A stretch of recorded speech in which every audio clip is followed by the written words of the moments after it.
Welcome to Vigilant News for August 5th, 2024. Today is, well, it seems like another Black Monday style event because the stock market has gone completely tits up.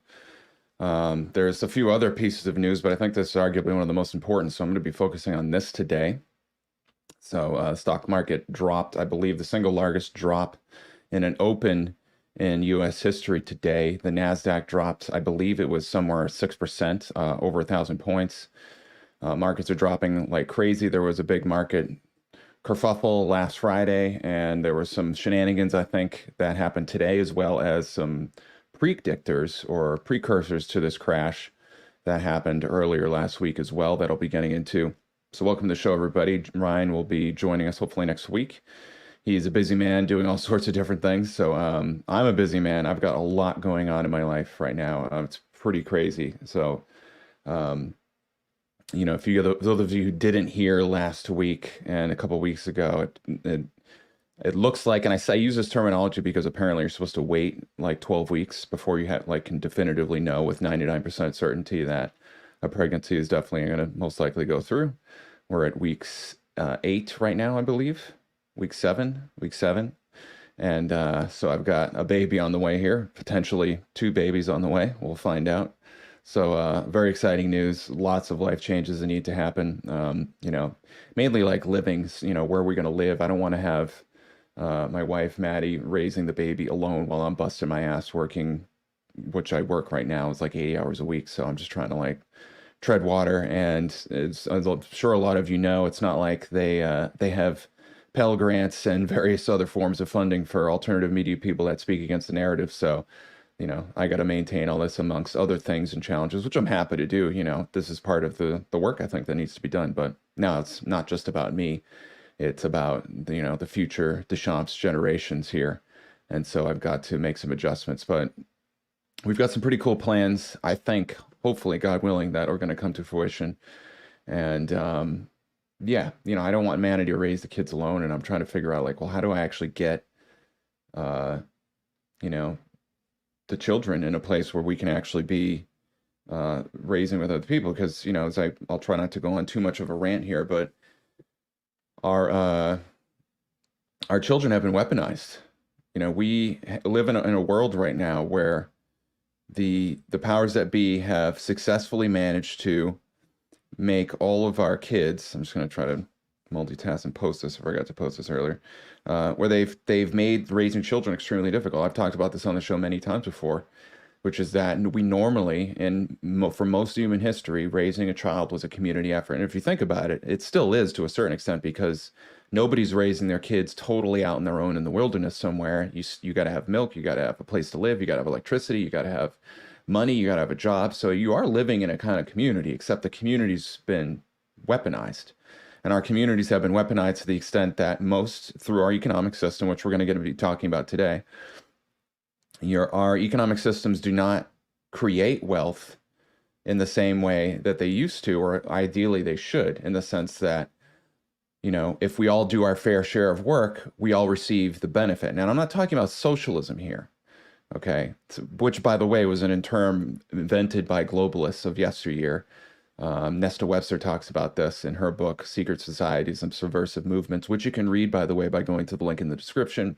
Ryan would be here, no doubt, echoing my sentiments on this, because he's the one who told me that. He's actually been doing more of the nitty-gritty research on that book than I have, because I just haven't had time. But, socialism is the idea that you're going to have the government take everybody's money through taxes and other means, and then, supposedly even out or do wealth distribution.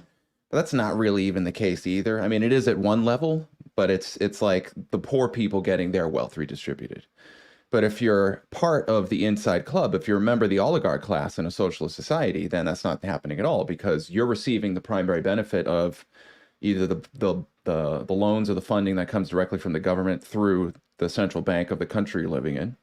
Or if you're hooked up to the World Bank and the IMF, which many of these socialist countries are, these banana republics are, you're receiving funding from them.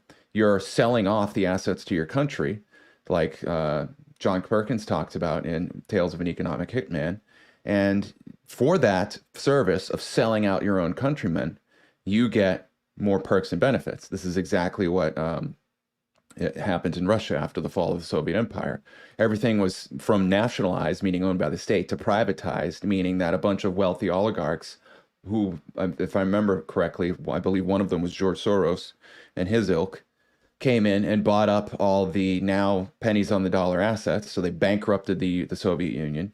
They starved it out. They came in after everything had fallen apart. They start buying up infrastructure and privatizing it.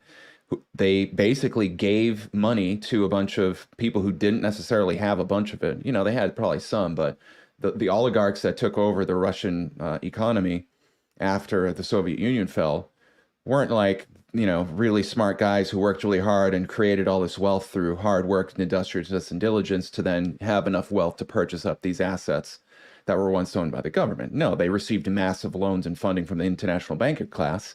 And then those people became the oligarchs of the new Russia. And those are the people that Putin's been fighting, arguably since the beginning. And if you've looked at the propaganda efforts that have come out about Putin, you know, since basically day one, the guy has had propaganda levied against him to try to make him seem like he's this horrible person, because in a way, he's kind of like the Trump of the Soviet Union.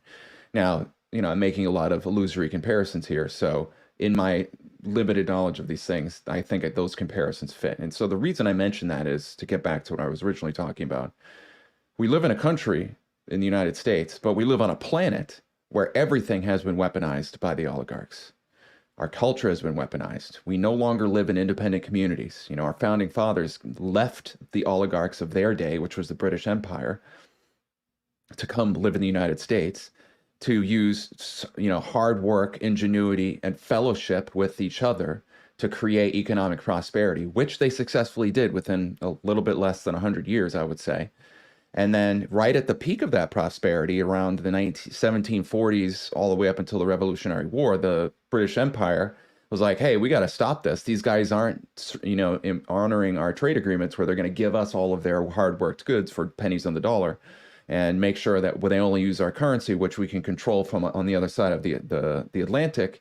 And through that control of the currency, make sure that their work and effort and labor is compensated less, so they have to work for us and they have to work for the British Empire. And what, you know, the founding fathers did was said, F you, we're going to have our own currency, colonial script. We're going to create our own wealth within our communities. And we're going to fund and make sure that wealth accumulates in our communities so that we can actually have the prosperity to raise up a strong generation, which they did. They raised up arguably one of the strongest nations the world had ever seen in a very relatively short period of time. And it's not that because it takes hundreds of years to do that. It's because when the rule of law is properly established and held, and the economic powers of your country are actually working properly, which means you need your currency has to fit within your community, because the currency is itself a unit of account. It's to measure the wealth that is created by labor and people actually being industrious and innovating and creating things. If there's no creation happening, then the money is worthless. And that's why modern economic theory, modern monetary theory, as they say, MMT, has done. It showed that, you know, most of our economy, as we're going to get into today, which is a result of the stock market crash, doesn't actually produce anything. You got various arbitrage situations where people are, you know, because your currency here in the United States is artificially propped up, you can go to places like Japan, or you can go to Korea, or you can go do all these different types of currency trading, buy currencies, get a loan, get that money in another currency, then trade that currency over through a commodity exchange like a currency exchange house to buy up another currency that has a higher interest rate, and make a profit by holding currency and doing currency flopping and riding the currency market that produces literally nothing. And part of the thing that caused the stock market stock market crash was this what happened in Japan, which we're going to get into. So I'm sitting here, I'm going to be a father to be here, and I'm like, I don't want to deal with this. I don't want, you know, the average working class person. This is the way your life usually goes. If you're lucky, you get a 40-hour-a-week job that pays enough so that you can have the education you need for your children, to have the health care you need, to have your cars, to pay your mortgage, to pay your electricity, to pay for repairs, all these different things, which is a sizable amount of money, especially when you get, you know, new gadgets and gizmos coming out every year where you have to, in order to keep up with the Joneses, you have to get, you know, the latest and greatest of everything. which is increasingly more expensive. So hopefully you got a job like that, which means, what do you got to do? Well, again, working like for somebody like me, or working like I do, which is me trying to research and discover ways to actually create a better society, it doesn't pay you. Nobody's giving me grants to do anything. If you guys are part of the Great Awakening trying to actually figure out what's going on in this world, are you getting a paycheck from anybody? Absolutely not.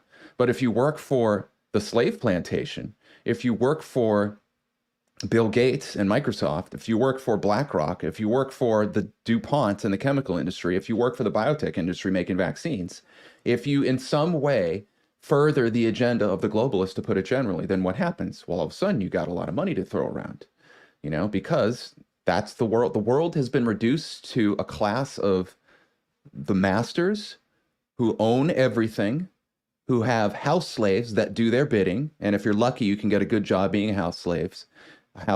That goes all the way down to the lower end of the pyramid, where you're literally working as a McDonald's worker, helping at basically being the hired help in one of the higher paying house slave houses.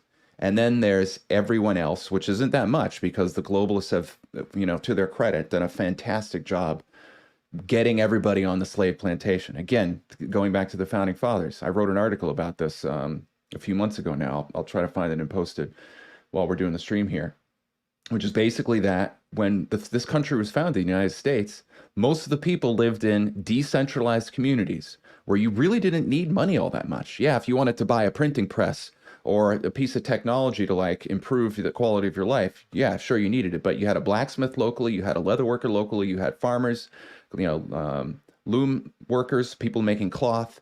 You had almost everything. But if you needed things that came from overseas, like tea or spices or stuff like that, then you needed money. Other than that, you could live a perfectly reasonable life just producing, using chickens, using cows, producing something that your town actually needed that you could trade with your townsmen folks, trade with your townspeople with, and as a result, not necessarily need to go work for a big globalist in order to fund your life. Well, flash forward to the 1860s, and now, because of the rail industry and the steam engine and the beginnings, the second industrial revolution, as a matter of fact, because the first one actually happened in the 1780s, then now the society is becoming increasingly more sophisticated. In order to compete in the world, it takes a lot more stuff to actually compete, which means you got to go work for one of these globalists, these industrialists. And now flash forward another 100 years into the 1950s, our communities have successfully been destroyed. We no longer live in extended families. Grandpapa and grandmama and aunt and uncle are not necessarily around all that much. Now, it's not like it is today where literally everybody's scattershotted across the country. People still tended to live next to each other. Like when my father came here from the Dominican Republic in the 1950s, his whole family moved to New York and then resettled to Lawrence. So they had half a dozen family, aunts and uncles and things like that were around that could kind of, help a little bit. But everybody was both mom and pop were working a job at that point, which meant your kids were being raised by the state, which meant they were being propagandized by the state. They were being initiated to become house slaves themselves. And now it's so bad that you basically can't avoid it. Either you find a way to work as a house slave on the modern day slave plantation that is planet Earth, or you struggle and struggle and struggle and struggle, or you try to do what I do, which is try to make content and make money. But guess what? Who's supporting me? It's you guys. It's either you're like me, and we'll put it this way: either you're independently wealthy and you have a bunch of money saved up from somewhere, you work the stock market, you got some CDs, you've retired, something like that, and you got money from your former career as a house slave, or you have some money that you inherited, arguably potentially associated with helping to build the slavery plantation that we live on today, or you're getting funding from somebody who did those things, and then you're paying. Think about all the alternative media people. Where do they get their money? Most of our audience are people that are working jobs so that they can have a little bit of excess cash to buy the affiliate products that we sell, like as content creators, or pay a Substack or pay a locals fee, which is great. I'm not saying these things are bad and these people are evil or, anything like that. I'm just saying just think about the reality, pull back the curtain on your own life and think about it for a second. The only businesses that get funding are the businesses that are going like BlackRock, like Vanguard, that are able to sell shares to hedge funds so they can get the capital they need to expand their business, things like this, are the businesses that are helping to further the globalist agenda. And if you're not helping to further the globalist agenda, what's happening? It becomes very hard to compete. You know, I work for Ascent Nutrition. It's a fantastic company. The Lance Shuttler, he's an amazing dude. I've known him for 10 years. He's a really good guy who actually wants to help. He had his own awakening experience. His father, horribly, unfortunately, got on psychiatric meds and was within 6 months, he committed suicide. And, you know, he said to himself, Lance said this, I got to figure out a way to help other people because I don't want anyone to go through what I just went through with my father, or my father to go through, or anyone to go through what my father just went through. So he started researching, found all these amazing natural compounds like algae oil, DHA oil, you know, all these different things that I won't, you know, turn this into an infomercial for. But the point is that his company, Ascent Nutrition, produces products that directly undermine the globalist war on our health. Do you think he can get easy funding from, you know, if he called up Bank of America and said, hey, I need a credit line of $100,000 because I got to expand my business? Absolutely not. It would be very difficult for him to do that. And he doesn't want to do that. So he has to rely on, you know, people like us. So first rant of the day, right off to a good start, I guess. But so anyway, so I don't want to have my children go through the same thing. I was talking to my wife recently about this, and I said, you know, how many people out there would be willing to make a few steps forward to do what the founding fathers did and leave the current comfy conditions of their slave house that they live in now to go start something different? I don't know, to be honest with you. You know, when I first woke up, I thought it was like a lot of people would be into this. And I think they are generally, but it takes a leap of faith. You know, the founding fathers, the people who came on the Mayflower, they had to sell everything, leave their families in Britain and in Europe, and come here with almost nothing, and then deal with the harsh conditions of what this new continent had to offer, which was Indian tribes that were not singing Kumbaya. Some of them were nice, to be sure, but there were a lot of them that were, you know, batshit crazy, as the Anthony Napoleon talks about in Shadow Men, and anybody can look up the history of that. So I think that, you know, we are at the precipice of something truly monumental. Either we are going to go down the road to further enslavement using the same bankruptcy system and house slave system that's been used on this planet for well over 500 years, or we're going to take a leap of faith and we're going to start something new.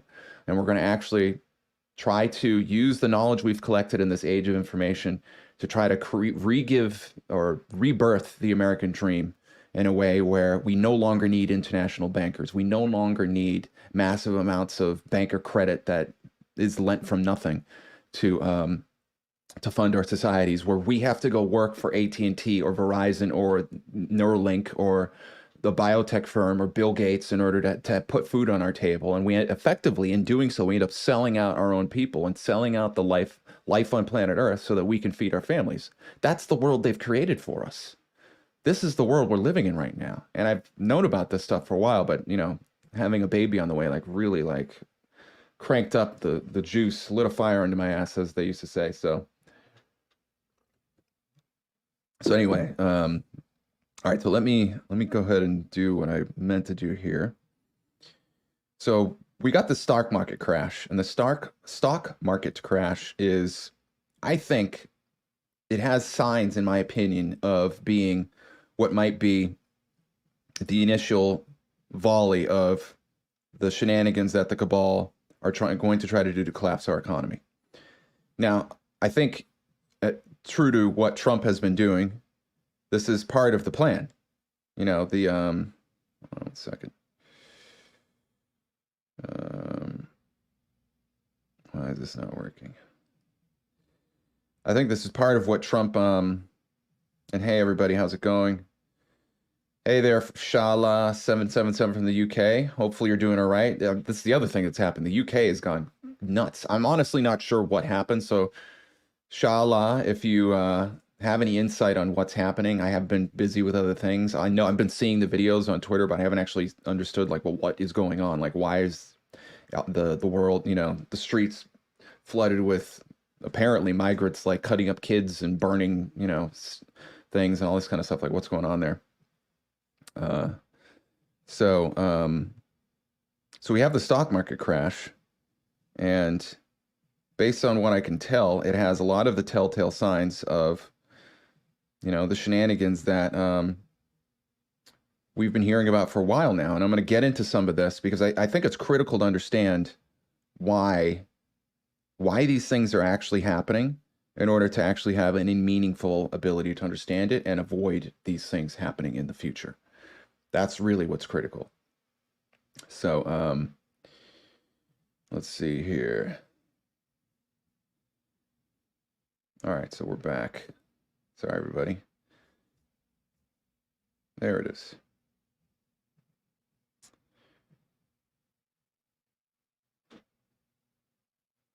Liz Skywalker says, you have at least 4 or 5 years until they can fully take over your child. Most important is to teach the basics very well. Then trust she will grow from that firm base you gave them. That's basically what I've been discovering. I appreciate it, Liz. Liz Starwalker. I appreciate your support there. She also says, the world of the future is the world of children, and today will live on. They must learn how to survive and thrive without us. Have faith, the foundation you gave them, base for their minds. That's basically what we're going to do. And that's why I'm considering, somewhat radical things like, moving back to my home and living closer to my mother because she's retired now and she could help raise the baby. Because if that isn't the case, then we have to join the rest of them, the house slave plantation. So how's it going, PJ? So anyway, so let's get into this market crash. So I'm going to start with where are those clips? So here, let's start with this one. This will kind of give a taste of what's been going on. I'm sure you guys have seen all this, so it's not like you need to recap because you guys are pretty savvy on all this stuff. So here we go. Some would call history in the making. Don't say that. We have never been down 1,000 points ever, not even intraday on the NASDAQ. Is that true? That is true. Okay. I'm down 6% right from the get-go. This is heavy big tech. Here we go. Look at them go down. Microsoft is down $20. That's 5%. Alphabet, 5%. Meta, 6%. Amazon, 6%. Apple, 9% down. Let's pull out Apple. This is interesting. A question for you. Some would call history in the making. Don't say that. We have never been down 1,000. All right, so there we go. Down 1,057 points at the open of the NASDAQ, which is huge. The NASDAQ, if memory serves, is that's the Nikkei index, is the one that's in Japan. But this is significant. So this is one of the major indices that is used as a measure of the economy.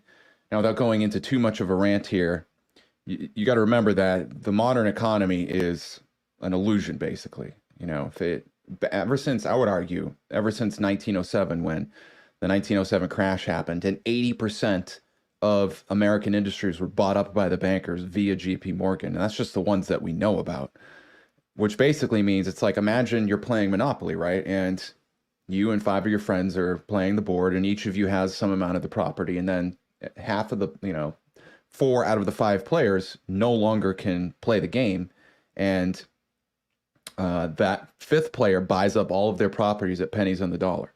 Well, what does that mean? Well, what it means is nobody owns properties anymore. And in order to do anything on that Monopoly board, you have to work with the guy who owns everything.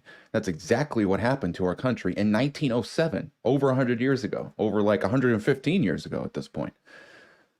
So, the use of stocks and the manipulation of currencies and all these kind of things is a major aspect of our economy today. And it's all basically designed to deceive us into thinking that we have this kind of vibrant, healthy community. Because, you ask yourself, how do you really know if your economy is healthy or not? In most cases, you don't know if your economy is healthy or not. You do what I just did. You watch the shows on Fox News, or you read an article on the New York Times or Zero Hedge, and not to say that the stuff is false necessarily, but what I'm saying is that we see the global situation through the lens of the media that we interpret it from. And what that means is that it's very easy for us to get manipulated. And how do we really know that the value of a stock is really as high as we've been told? Well, you don't necessarily know. As a matter of fact, a lot of trading happens on speculation, in the sense that you see prices raising. And this is what hedge funds are all about. hedge funds do massive sell-offs or buy-offs so that you see these drops in shares happening, and then people see this and like, oh my God, there's a lot of people buying this certain stock. I want to get in on that. So then other people buy the stock, and it's like the tail wagging the dog kind of effect. And so that happens all the time on the stock market. And that's been happening and has been the plan the same way that I just described for like 500 years now. Ever since some of the first open markets were developed back in, I think it was 15, or maybe it was 1603, the one that was in I can't remember the name of the market, but it's in the Netherlands. And then the Reichsbank, which was developed in 1607, which was the first central bank, the modern first central bank. This has been the scheme the whole time. You get people to join the plantation, meaning you get people to become citizens where they have to work a job on your plantation in order to survive. You take the money that they accumulate as a result of working, and you make the cost of living high, so it forces people to buy assets, because if you just take your money and you put it under your mattress, what's going to happen? Well, all the money is losing value constantly because inflation's always happening, which means that if you're smart, you have to buy into the making money thing for you, or your money's going to be worth almost nothing. Not to mention other issues that happen with money. Let's see, we got Hi, Jinx Animation. I got 2 kids. Well, 3. 1 died, and I'm younger than you. You'll be right. Thanks, man. I'm sorry to hear about your child dying there. Dog? Okay. Panic of 1907. That's right.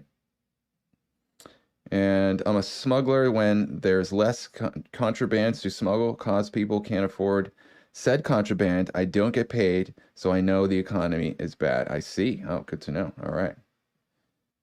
Hey, Lulu, how's it going? So that happened this morning, and last time I checked, it's kind of settled a little bit. As a matter of fact, while I'm sitting here with you, I said I was going to check the market, so let's see how the markets are doing right now. Let's see.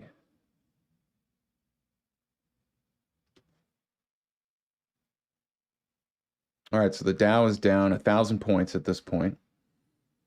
It looks like it picked up a little bit earlier today, but it took a massive tumble this morning when it opened. It looks like at 9:30, but it's down 1,000 points today, 2.71%. Here, let me share this real quick, and then I'll share what I'm looking at right now so you guys can see it.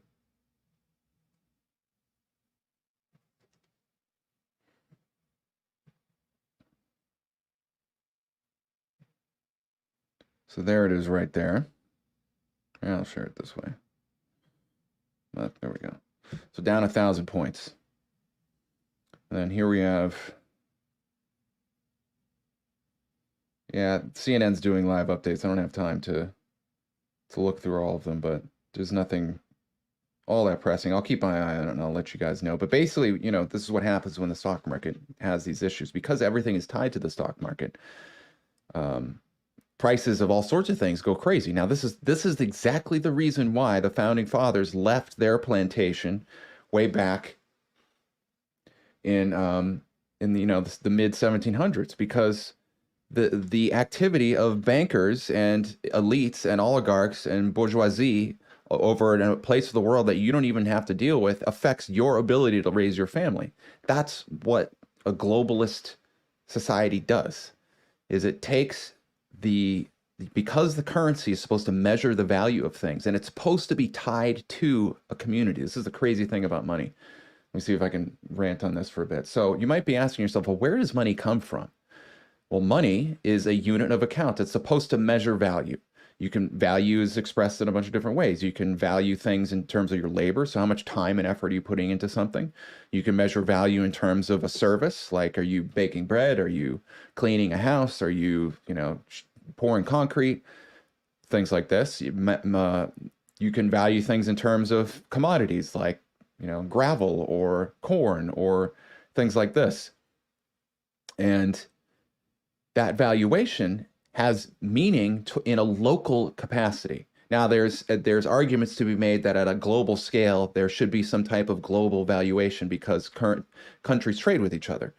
But you really need, in my opinion anyway, and I, not to puff up a little bit here, but I've studied a lot of this stuff from a lot of the financial resources. I did a series, Ryan and I did a series way back called Dirty Money. I've mentioned to you before. It's 12-part, 60,000 word. I mean, it's basically like a semi-large book series on the economy, where it comes from. And for years before that, I was studying the economy because I realized way back that, not to my credit, I just found some information that really spelled it out for me. I'm like, wow, okay, so they really weaponize a lot of stuff through the economy. I should really try to understand this, because what tends to happen is, you're a smart, you might decide, hey, I'm going to leave my job, I'm going to go do this, I'm going to go do that. But if you haven't figured out like how to deal with the economy side of it, then are you really free? If you still have to buy your supplies and, get everything you need from other people who are actually living in the world tied to the economy, then are you really free? Not necessarily. So I'm like, man, I better understand where the hell money actually comes from and what it is before I try to figure out what my escape plan is. And this is stuff I was thinking about back in like 2013. I moved to Morocco. I'm sure I've told you guys a story before, because my partner and I at the time, the same guy who ran Stillness in the Storm with me, Julian, we were like, we got to get the hell out of here. Let's go create a community somewhere. We'll do what the founding fathers did. We'll bring our skill and our labor and our efforts to create, it's going to be hard at first, but we're going to build our own community. We'll make our own food. We'll ideally find a way to make our own electricity, which we had somebody who was developing like a free energy device at the time. We'll figure out a way to have a law system so it's not like craziness and it turns into a cult in 2 generations. So let's figure out a way to do that. And, we can probably live a good life for ourselves, which is totally possible, by the way. Like, again, people who do this, like, it's hard for us to really imagine this. But if you think about, the best example I can think of is like an Amish community or a Mennonite community. These people, they all help each other and take care of each other. When they need a house to be built, you know what they all do? They all get together and they help support each other. So they're really in it together. Now, there's some aspects of that aren't so great. But the point is that when the reason wealth gets created anytime we, who really have the power to create wealth, banks don't create anything. They get us to convey our wealth to them and then exchange our hard-earned dollars and our loan applications, which are our promissory notes, for their Federal Reserve banknotes. Maybe I'll get to that today. But the point is that when we do this, we actually create our own wealth. So I'm going to use an example of a family.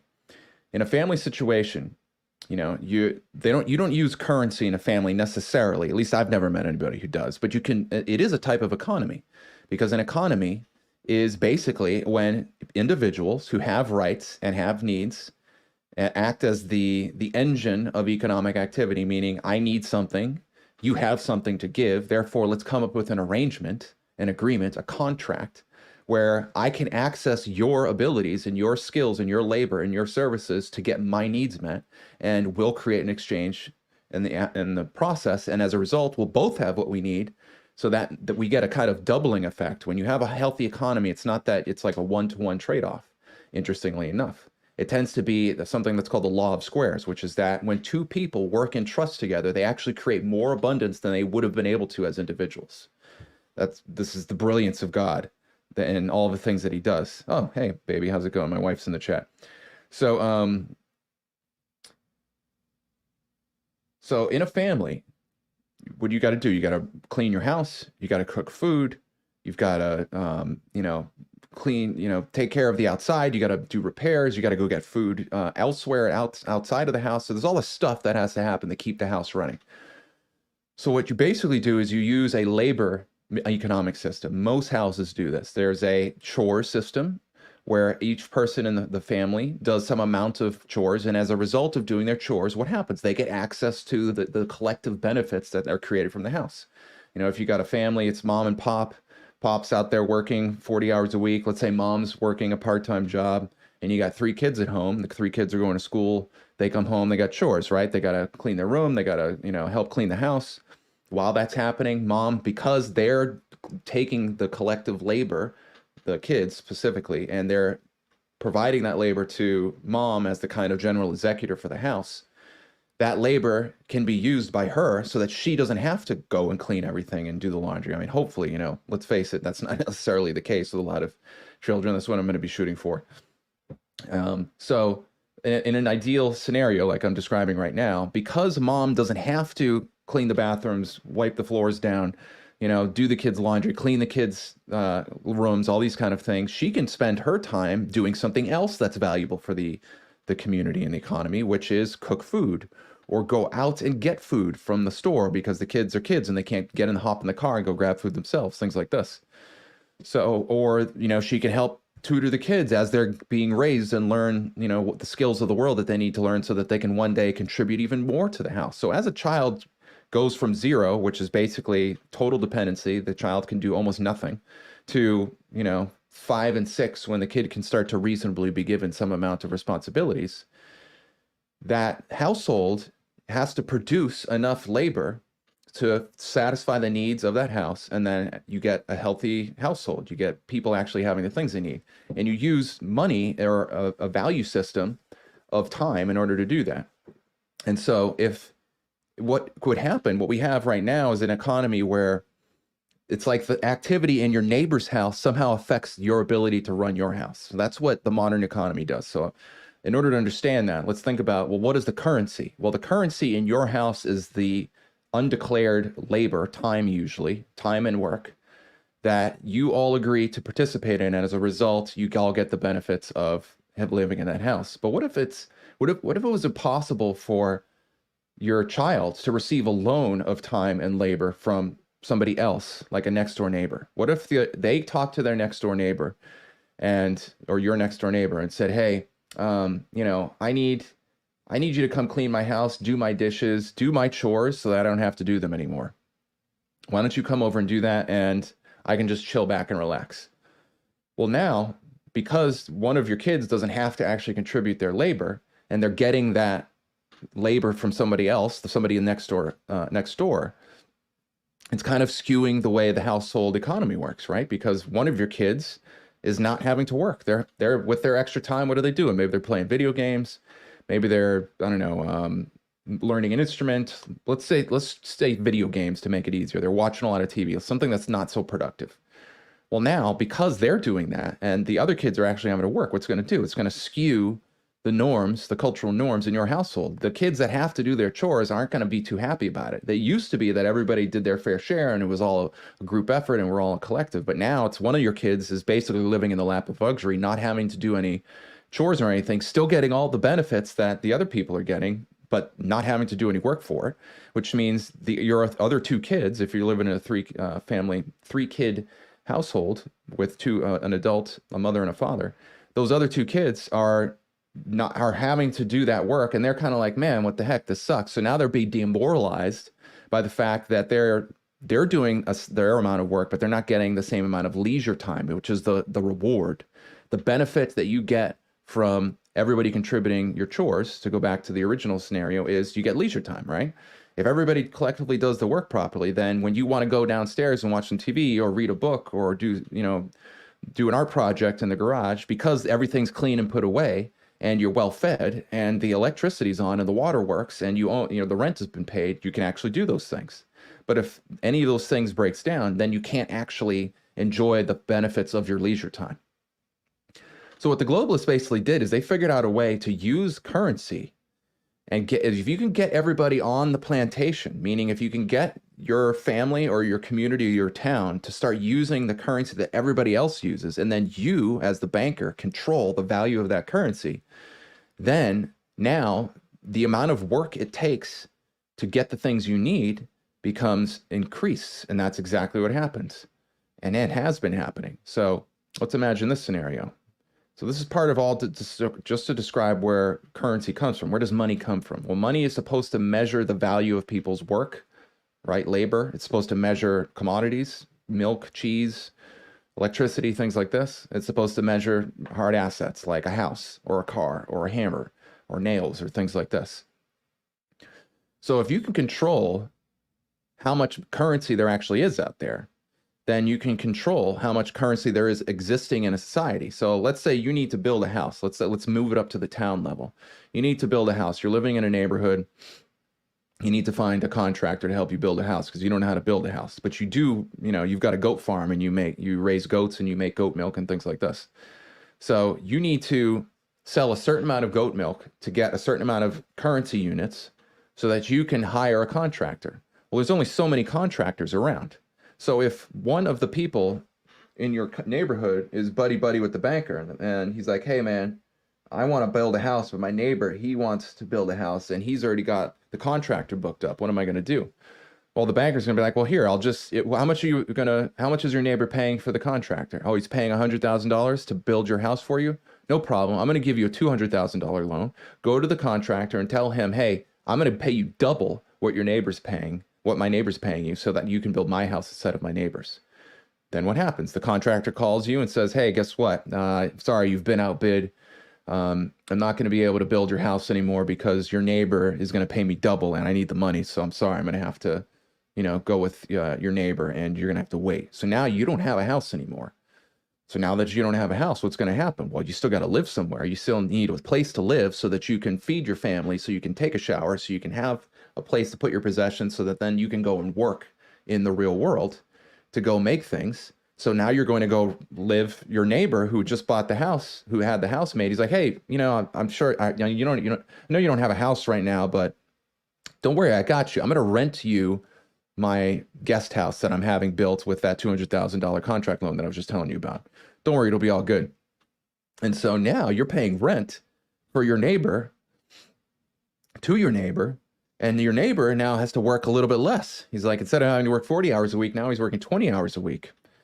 And so now take that basic concept. You have the bank that funds the people that work with the bank, basically the house slaves that work with the bank. I'm going to use that terminology because I think it's, even though it's a little, offensive, I think it's appropriate. And now the house slaves, because they're buddy with the banker, they got all these additional perks. Let's say this house slave who just had his house built, this guest house, like calls the bank. He's like, hey, I'm having trouble with paying back the loan. Can you help me out? The bank's like, yeah, no problem. We're going to forgive the rest of your loan. Don't worry about it. You don't have to pay it back. Now you just got a house and an extra house that you're now receiving rent money for without having to actually pay it back. Wow, that's crazy. But what are your other neighbors doing? They're still having to work and create stuff in the world in order to survive. They have rent to pay, they got mortgages to pay, they got electricity to pay, they got food they got to get, they got car payments they got to make, they got schools they got to pay for, they got medical bills, all these different things that they need to pay for. So they got to get their asses out there.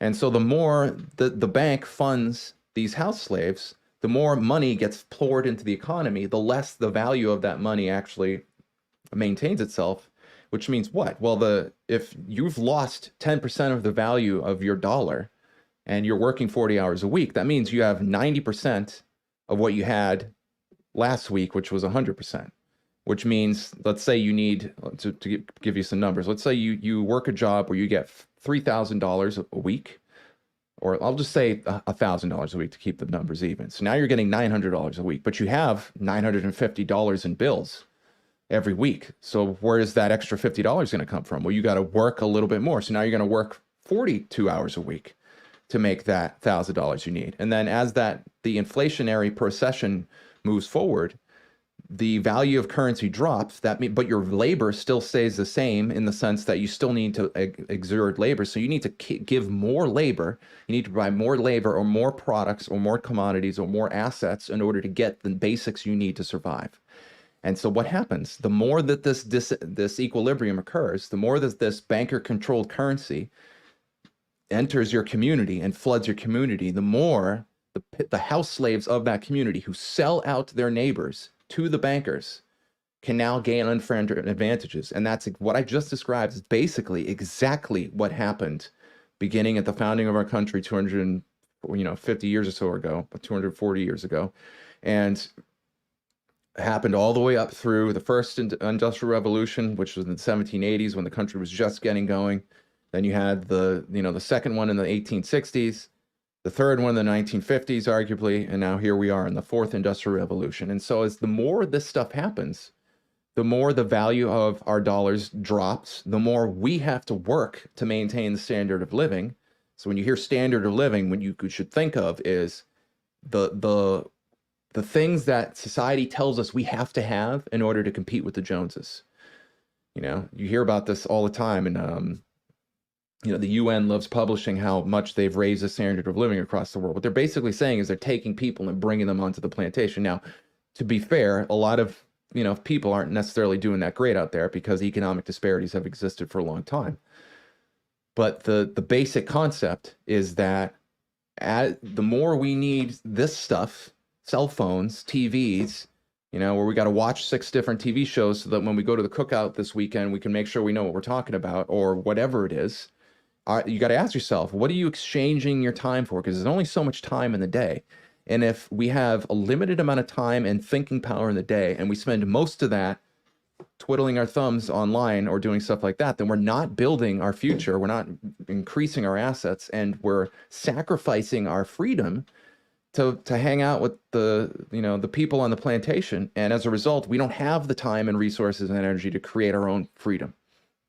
Anyway, so currency is part of the system that they've been using because it's supposed to measure value. And so if you can manipulate the measurement system of value, then you can basically create economic disparity so that the people in a town are forced to go do something. You know, what happened when, well, computers and cell phones are a pretty good example of it. So, you know, back in the 80s, when there wasn't really, computers were kind of like a luxury item. All of a sudden, Bill Gates came around. He started, you know, innovating with computers. All of a sudden, 10 years later, like almost every business, or a good chunk of businesses, we'll say, needed to have computers in order to do anything. You need for your accounting, because it became easier to do accounting. It's easier to transact using a computer. You needed a fax machine to communicate and take business orders. So in order to compete in the world, you needed to have these gadgets and gizmos. And what does it take to have those things? You need money to have those things. You know, so there you go. So now that I've got that ran aside, let's get into the basis of this. Now that we've had that backdrop here, where is that article? There it is. Okay. So I'm gonna look at the Zero Hedge article that does a pretty good job of explaining, like, where did all this come from? So Black Monday futures plummet as VX62 Japan suffers worst point drop in history. Good morning and welcome to the global market meltdown, sparked by last week's catastrophic BOJ decision to hike rates by 0.15 basis points, which in turn crushed the 20 trillion yen carrying trade, sent the yen exploding higher, and wiped out trillions in highly leveraged investments, leading to a cascade of selling and forced liquidations, which has resulted in a historic market crash in Japan and a rout everywhere else. So that right there, that paragraph, that basically explains what happened. I'm going to break it down for you. Hold on. All right, so this carrying trade, what is that?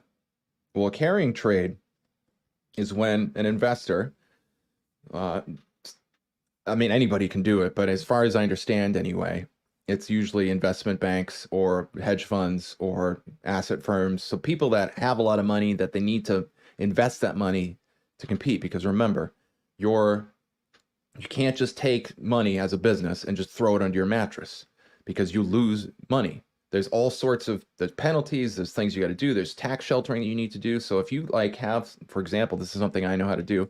It's called the Delaware Statutory Trust.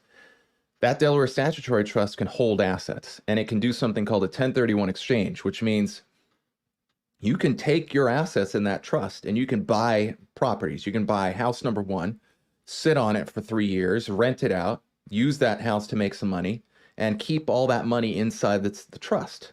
And the only time you need to pay taxes is when money comes out of the trust to, you know, to buy yourself a new car or to, you know, go on a vacation or something like that. So as long as you keep the money in the trust, you don't have to pay capital gains tax. And you don't have to pay income tax if you set it up in Delaware. So, you know, hopefully the wheels are turning here, because this is, unfortunately, you know, some people might, just to pause on this, some people might be like, oh, well, you can't use these globalist systems like shell accounts or holding entities in order to to do your business because that's what the globalists do, and that's bad. And they look at how many bad things they've done to our country. Well, yeah, they've done a lot of bad things using these tools. And I'm not necessarily saying I want it to be this way, where if I own my house in a holding company and somebody trips on it, I don't have, can be like, well, too bad, so sad. I'm not going to help you out with that. I think the decent human thing to do is to help people out when there's a problem, especially in your community, because community is a weak link effect. But we have to play the game, that the battlefield that we're on, I would argue. And if you decide not to protect your assets using a liability shield like a holding entity, then if somebody could trip and fall at your business, and now you could wipe out all of your assets in a lawsuit, which is again an aspect of the globalist plantation, that we live in a litigious or a lawsuit-prone society where they've intentionally put laws in the books where you can liquidate your neighbor's assets for tripping on, as you go talk to them over, the water cooler on the weekend, something like that.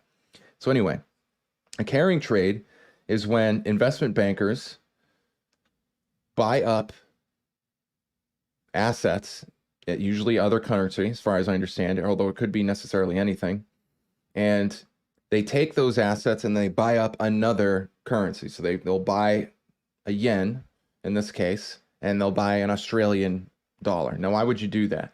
It's because when you buy some amount of money, there's an interest bearing associated with that. You can get a certain type of account to put that money in, and now that money will make money for you.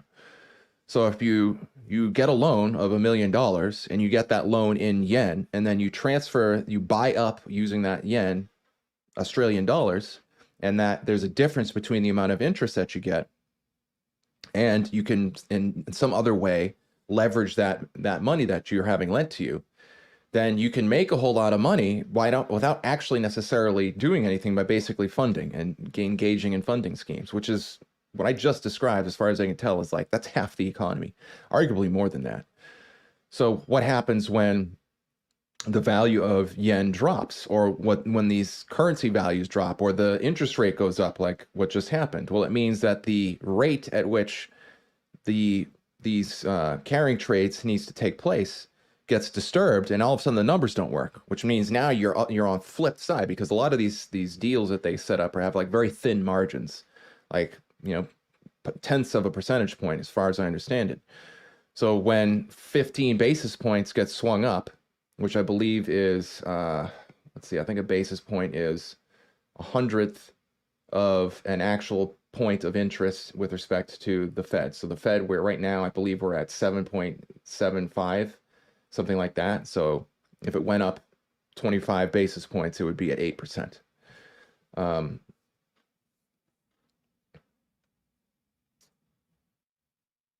So with a carrying trade, when these funds, when the banks and people who do these carrying trades are relying on the cost of money and the interest rates and the commodities markets to stay where they're at, so the deals work out, and then something happens, well, now everything gets flipped around. Which you might ask yourself, well, like, why would you create your economy that way? Why would you allow legally? So why would you put bills and policies and acts in place to allow these kind of things to happen if you weren't going to take advantage of it? And the bottom line is, you are going to take advantage of it. You get regular people who need money. So if, let's say you're loaded, just to go on this rant for a second. So let's say you've got like $10 million.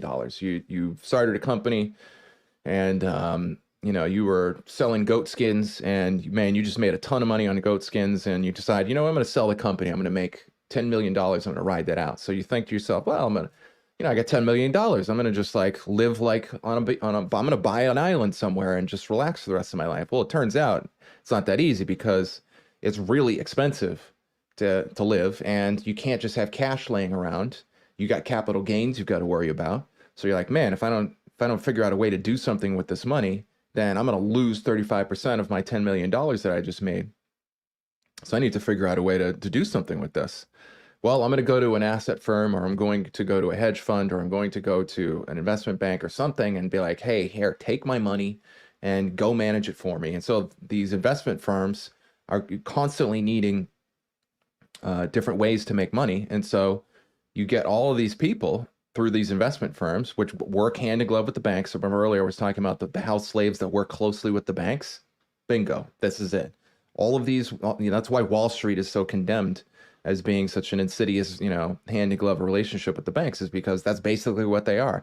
Everybody who's working for a living, who has a pension or has a retirement account, or is banking on the value of their house staying the same so they can pull money out when they retire, or whatever your method is of dealing with it, has to rely on the economy doing certain things so that when you've done working your life and you're 65 years old, if you're lucky and you can want to retire, your money can actually be worth something so you can do anything with it. So you get all these people to engage in these various trades. Now, you might not know, you gave your money to a financial advisor and they're doing things with it, but you don't really know what they're doing. If they bought in shares in an investment firm or an asset manager, it's not necessarily apparent to you, the user, what's going on. But this money is being used to do fun things. And so when these stock market events happen, which in my opinion, which we'll get into in a little bit here, this was a planned or triggered market event, then you as the banker, and the people that you want to survive on the other side know, hey, there's a big event about to happen here, just like there was with COVID, just like there was with 2008, just like there was with Black Monday in the 80s, just like there was when the OPEC thing happened in the 70s, these things happen periodically. They don't happen periodically because they're like hurricanes and gosh darn it, they just happen. Whoopsie daisy, I didn't mean for that to happen. It's because these things are concocted. It's man-made weather. And so when these market events happen, a whole bunch of people lose their value and they're like frantic. Imagine you've been working, you're a 62-year-old person working your butt off and, whatever job you're working at, hopefully it's a good one. And if you find out that your pension fund or your Fidelity account or your 401k, now that's tied up in all these assets, all of a sudden, whoops, sorry about that, everybody. It looks like we came up red this time because we made all these speculative investments and currency trading, and the currency trade didn't go too well. So you've bought in all this currency, to get back to my example, you've bought in all this currency in Australian dollars, and you need to make a certain amount to return that money back in yen so that you can then get your money back and pay off the loan. Well, what happens when you're short? Well, now you're short on the loan. So now you've got this negative amount that you've got to deal with here. And what you're going to do, you're going to sell off other assets. And that's exactly what this article just said. Hold on, let me show this. Hijinks Animation says, my grandpapa retired in 92 at age 62. He made $6.50 an hour when he retired, being a heavy equipment mechanic for the state of Georgia. My second job ever made twice that, and he was skilled. Yeah, there you go. The economy is just a crazy, crazy time. Yeah. Yes, there has been a lot of hair loss, not only up here. This is what Sam Smaze60 says. Looks like a lot of hair loss since the last time I watched. Yep, not only up here, which there's always some happening on here, but you also got some over here as well. So, the carrying trade crushed. So the interest rates. Think about this. The banks decided, in their infinite wisdom, to raise interest rates because they have to manage the economy, right? So what does that mean? It means everybody who was banking on the fact that this rate hike didn't happen is now like, well, dang, I've now my deal is gone bust, and because I'm leveraged in 16 different ways, I need this deal to work out so that I can pay back this person, so that I can make back this person, so I can get back this person, so I can, it's all connected with itself in many cases. What are you going to do? Well, you're going to have to sell other things. If you're short $100,000 to pay back that loan that you got in yen, then you have to sell off something real. So you got to sell it at less than what you wanted to make for it and sell it quickly, right? So that's what's going to happen. So it sent the yen exploding higher and wiping out trillions in highly leveraged investments, right? So all these investments where they're highly leveraged, meaning that you own an asset, like let's say you bought 100 shares of Apple, and you wanted to take your shares and lend money against those shares. So you have 100 shares of Apple. I don't know how much Apple is, but let's just say it's $100 a share. So you've got $10,000 in Apple stock that you own, in the value of it. And you're like, all right, I'm going to get a loan out on that stock so that I can invest in another way, like I can get Bitcoin or something like that. And hopefully, if everything goes well, I'm going to make a lot of money. My money will make money for me. But if it doesn't go well, oops. And that's what happens. Your investments are highly leveraged, which meaning you've got a lot of things banked on them. You've got loans made against them. If you can't pay back those loans, that means that they're going to take your assets often at a heavy price, a heavy cost. And this leads to a cascade of selling because, again, if you're short, if you don't have enough money to make your rent next week, what are you going to do? Well, a lot of people, what they do is they sell stuff they own. And if you bought a chair for $100 and you have to sell it for $10, that's not a whole lot of money. So you got a lot of low cost goods out there, which means now that in the chair market, that chair that usually is worth $100 when nobody's hard up and they need to sell things in order to make their rent. Now there's a whole bunch of chairs that are $10 a piece, which means the people who rely on selling chairs in order to make money have to sell their chairs at a lower price to compete, which means you got the market of chairs dropping as a result of these things happening. So hopefully this is making sense here. Forced liquidation, that's what selling assets is when you need to recoup the value of a house. A foreclosure is, in a sense, a forced liquidation. The bank says, guess what? You can't make your mortgage payment. F you, we're going to take your house and we're going to sell it at rock bottom dollar prices. We're going to get what we can for it. And, you'll be shackled with the difference. And so that's what caused this market crash. So the U.S. futures are sharply lower with tech's plunge at the global AI semis trade itself, a byproduct of the carrying trade, is sold and small caps are reshorted. So I'm actually, I'm going to skip all this market talk because admittedly, I don't know everything about this market stuff. And I don't want to say something I'm not going to necessarily be able to back up, but you guys get the basic idea. I want to move over to this one right here. Let's play this video.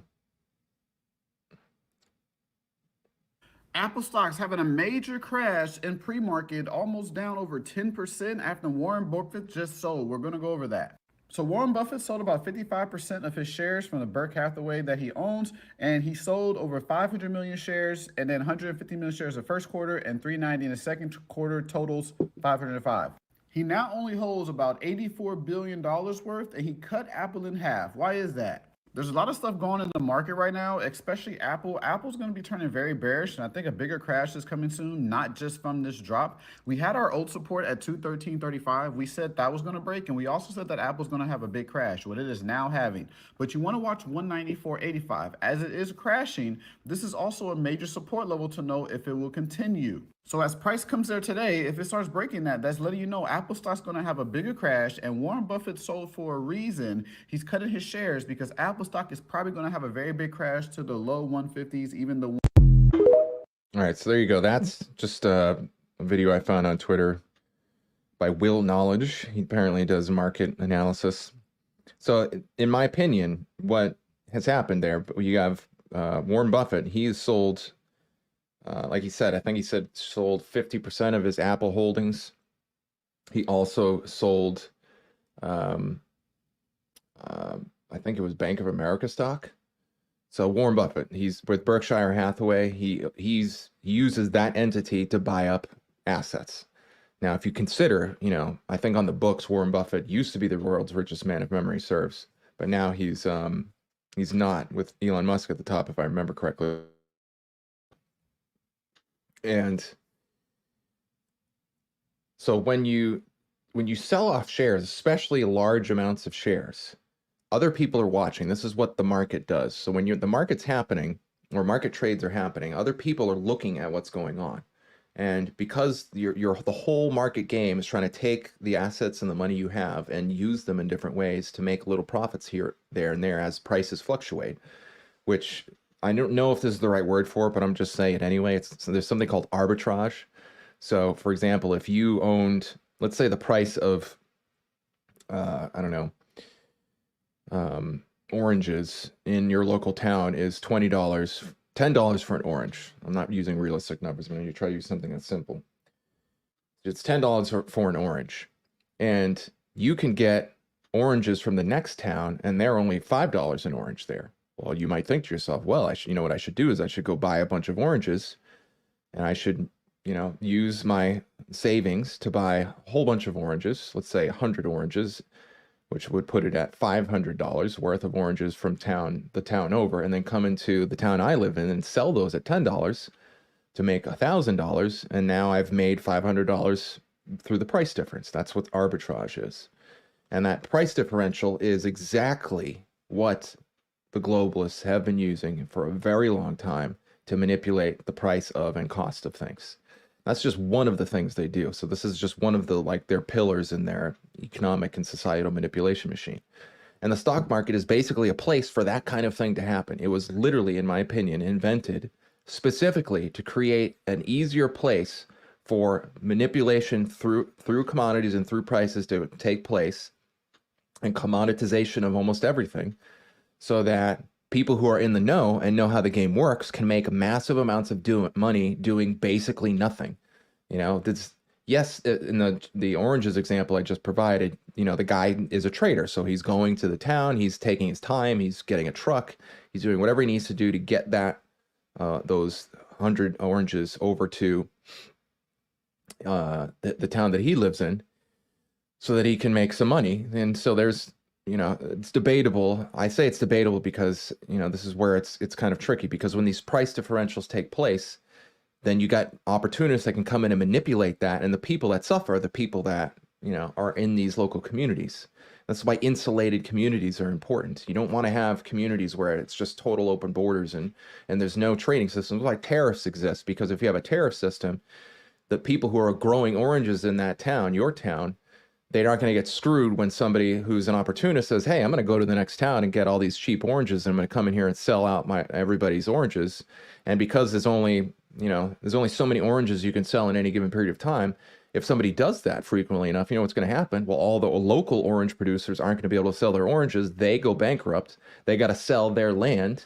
And very quickly, you can have a situation where the whole economic delicate fabric in that town is thrown off, and real people are suffering because, you know, of these economic opportunities that happen. So, and as a part of a way to deal with that, you have tariffs that says, hey, well, if you're going to sell oranges from out of the town, you have to sell them at, you know, we're going to impose a tax of X number of dollars, and then make sure that tax through the tariff gets subsidized to the farmers so that they can continue to compete in the economy.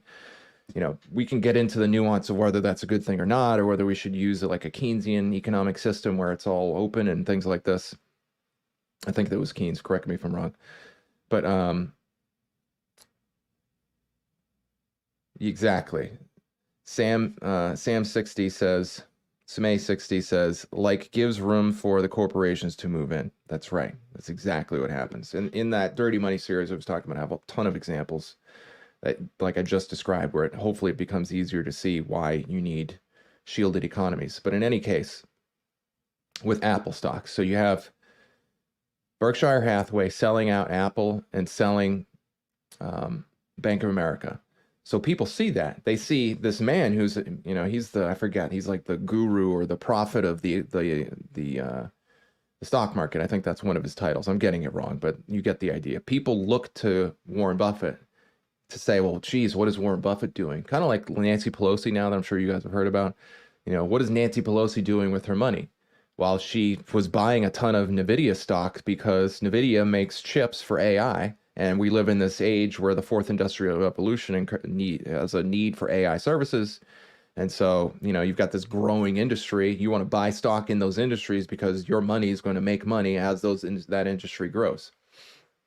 So Warren Buffett sells these Apple stocks, and people get nervous because they're like, why is Warren Buffett selling these Apple stocks? So that causes what? That causes other people to sell the stocks. Now, I personally think that there's a kind of secret club, and I think there's probably a good reason to believe this, because if you look at the way these market sell-offs happen, they've created a system where when certain dominoes fall, you've got a whole bunch of other players in the market doing the same thing. So that does what? It just amplifies the problem that they say, you know, is causing these things. So if Warren Buffett sells his Apple shares, and then 3 hedge funds that follow Warren Buffett sell their Apple shares, and then, you know, 3 investment banks also sell their Apple shares because they're like, well, these shares, because when you're selling, you have to sell it a little bit less than what the share is worth. So if the Apple share is $150 and you want to sell off your shares, you have to sell it at, you know, $149.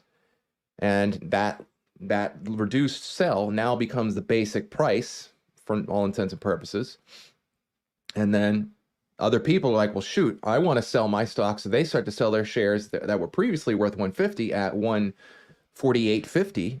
And then you get this daisy chain effect where over the course of X number of, hours and minutes, the stock that was worth 150 is now worth $100. And so the value of a stock price drops for that reason.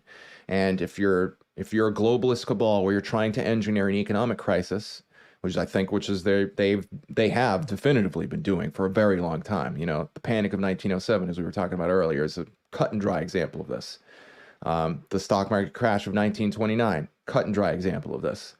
Almost every other stock market crash you can think of, if you get into the nitty gritty of what was going on, there almost always somebody's making out who's in the know and knows when these things are happening. Because I'll just leave it at that. So you got Warren Buffett selling these things off. So people get wind of the fact that Warren Buffett is selling off their Apple shares. So they're like, well, shoot, I need to sell off my Apple shares. So then they create this daisy chain effect. And simultaneously with that, if you're Warren Buffett and you know that the Fed is going to raise interest rates and he's raising interest rates by, again, 15 basis points, 0.15%, that's going to cut a bunch of people at the knees. You're like, well, if I sell my shares off before that happens, then I can get out as much money out of the market as I possibly can and then hold on to it or do something with it, let the rest of the economy drop, which is what's happening right now. And then when all the dust is settled, you go back in and you buy everything at half price. And now you've used market manipulation to make a bunch of money by not really doing anything other than selling shares. We got Crape Game saying, are we on the road that markets will fail as we go in this direction, or will the banks try to save it and have a big correction? What would you be your guess? Great question. I'm going to get into that. I'm going to finish doing my thing and then I'll answer that question. I'll bring it up again. Thanks, Crape Game, for that.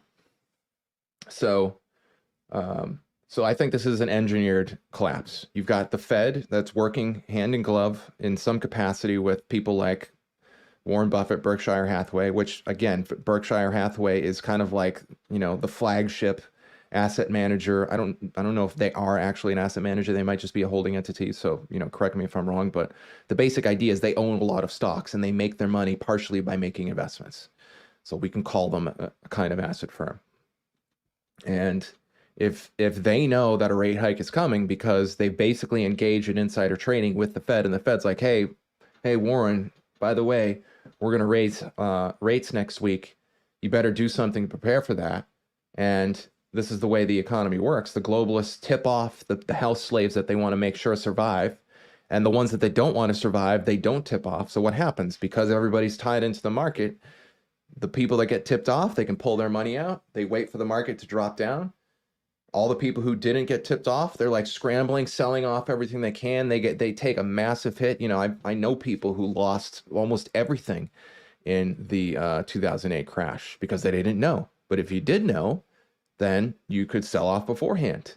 And then you as somebody who's, let's say you had 10 million in your investments in 2007, and you don't really know what's going on. You're making investments thinking that the market's going to stay at a certain amount, not realizing that next week the floor's about to drop.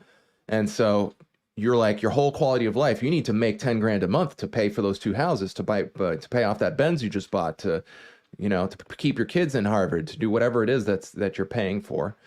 You see the market taking a tumble, and you're like, Jesus, I got to sell stuff off. I got to start to pull out. And so you start selling your assets at a lower price. The people that got their money, they start buying it up at a cheaper price.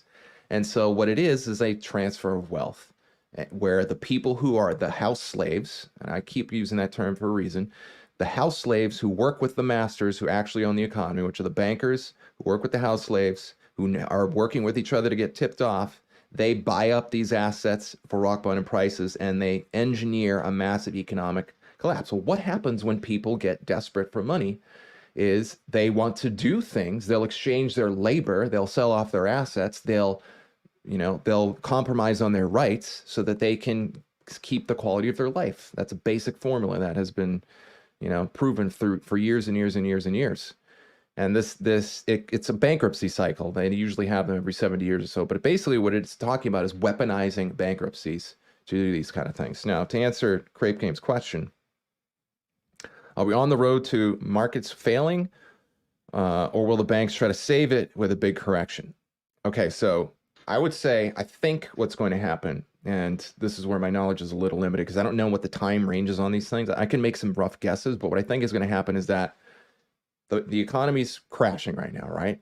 So if they do nothing, this precipitous fall where people who are, remember, like anyone who's got any money, so if you got enough money so where you can actually use your money to buy other things to try to make money for you, like whether it's rental properties, whether it's stocks, whether it's whatnot, then you're like, shit, I need to do something. So you're going to try to take a loss and back out, just like Warren Buffett is. So as a result of that, you know, there's this daisy chain effect that's happening. So the market's going to keep tumbling, things are going to keep devaluing until liquidity comes in to to flatten things off. Because we live in a, you know, it's just like, you know, if you've ever known a drug addict or an alcoholic, when they run out of booze, what do? They do anything they can to get at least enough booze to keep the game going for a little bit. And that's the way our modern economy has worked. So I think what's going to happen is they're going to use, the bankers, the globalists, are going to use this situation to cause a lot of stress. When people are stressed because they're dealing with an economic situation, they tend to vote with whoever is going to guarantee them, you know, the saving that they need. And you better damn well believe Kamala Harris or, you know, whoever the globalists are going to appoint as their person is going to have some type of promise to argue, well, hey, don't worry, guys, I got you. We're going to make sure that this thing, you know, doesn't get too bad. So I think what they're going to do is they're going to have some type of bailout that'll be happening. You know, they might lower rates again, which means the price of the money goes down, which means there's more money to go around, which means that, you know, the people who need the cost of money to be low in order to make their investments, they can start to not experience such much of a tumble and the economy can kind of stabilize a little bit. But there's a problem, which is that when you do that,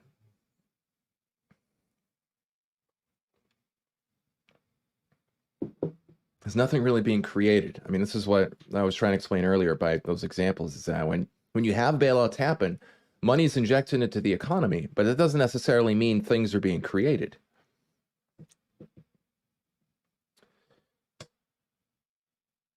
Yeah, Lulu says, was driving and listening. Great explanation, Justin. Yes, 1031 exchange, RE real estate is available for everyone. That's right. Exactly, Lulu. So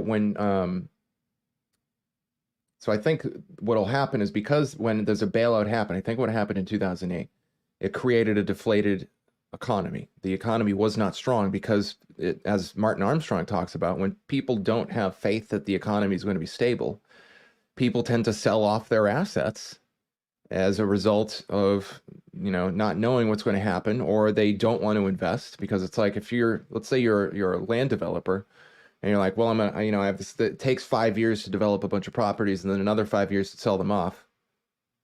Oh, right on, Lulu. Awesome. Lulu's a real estate developer. So if you need any property in Jersey, hit her up. Then you're not going to engage in business. You know, if you're trying to open up a pizza shop, or you're trying to do, like I said a moment ago, you're a real estate developer and you're like, I'm going to build 100 houses.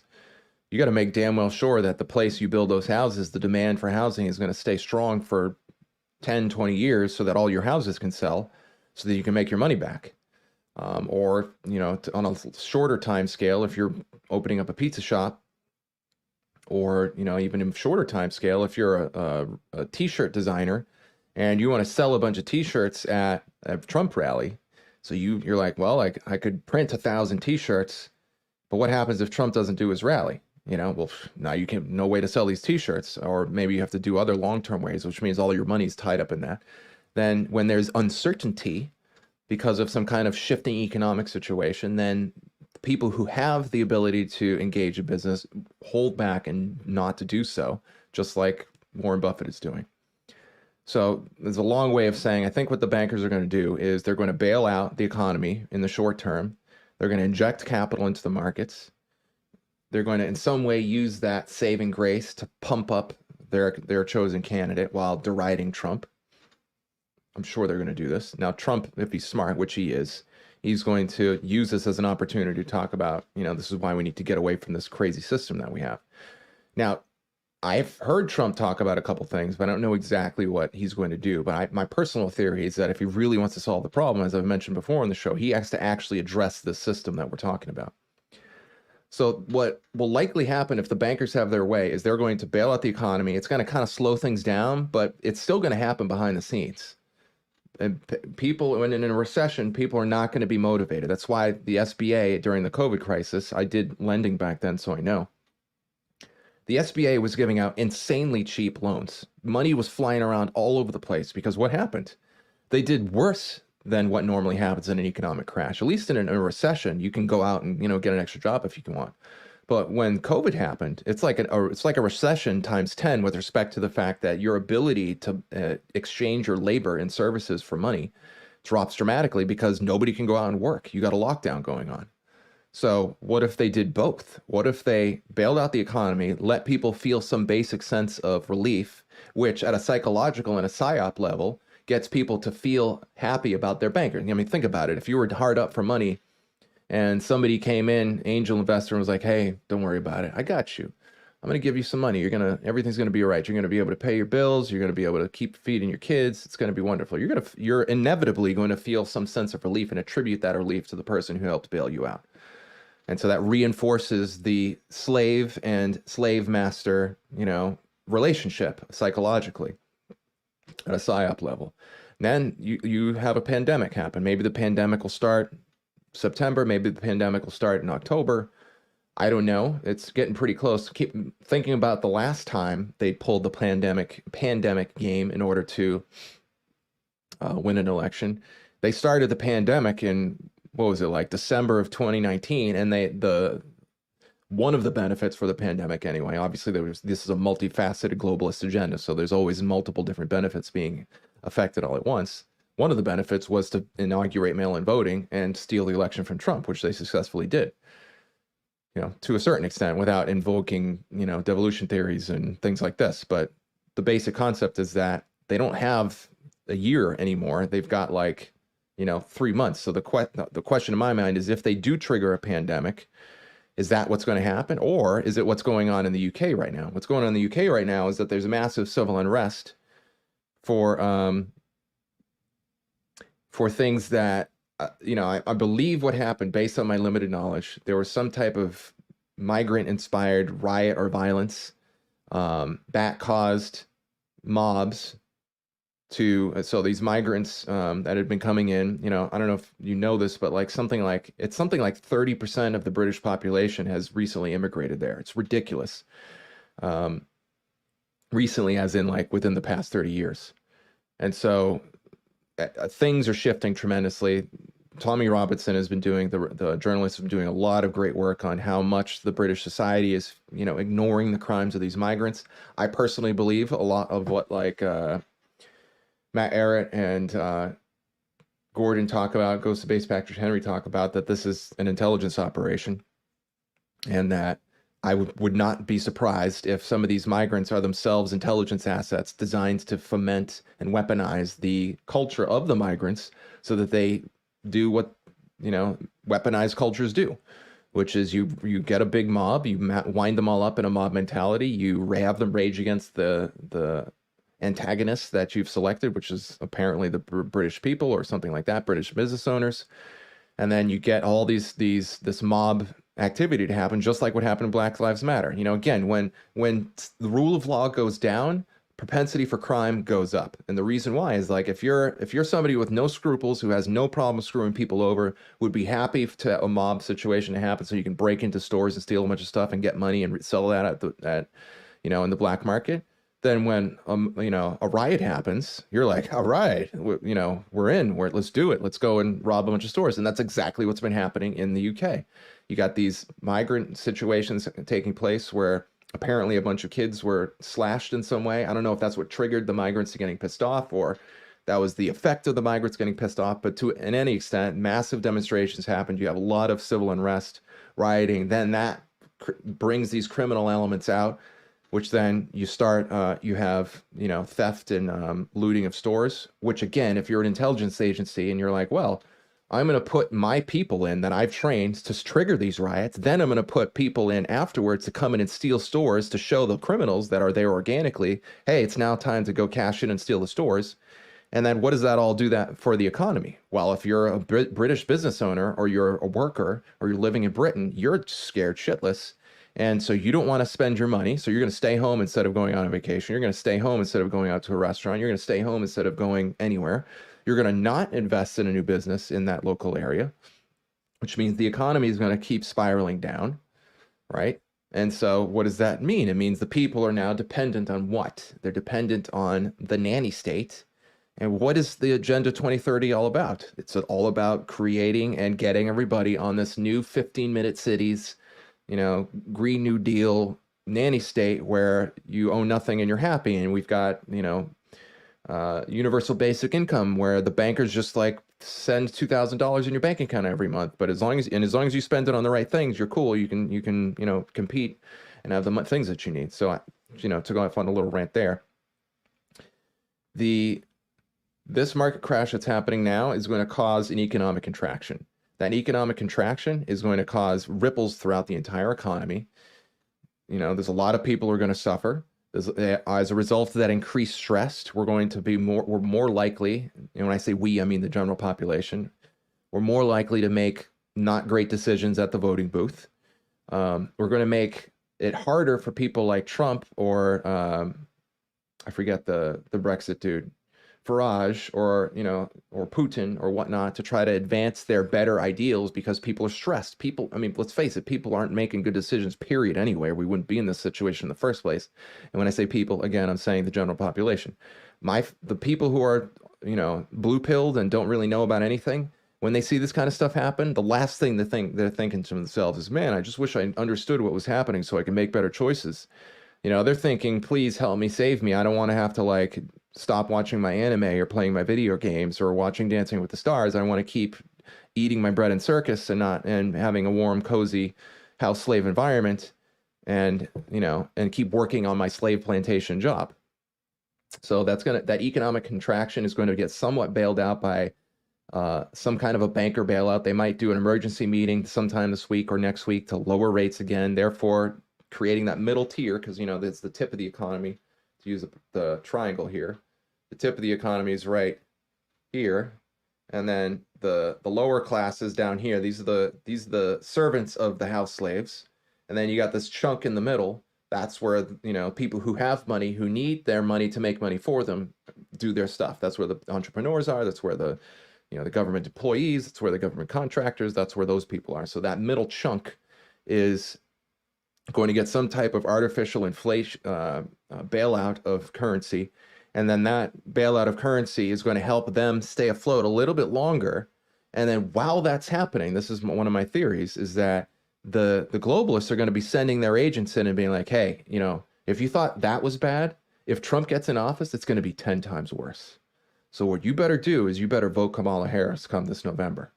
And you better go along with the voting manipulation that we got coming. And if Trump does win, you better damn well go along with all our lawfare schemes, all our rioting, all the things that we need you to do as a good house slave that you are to make sure that the safety and security of our democracy is not threatened.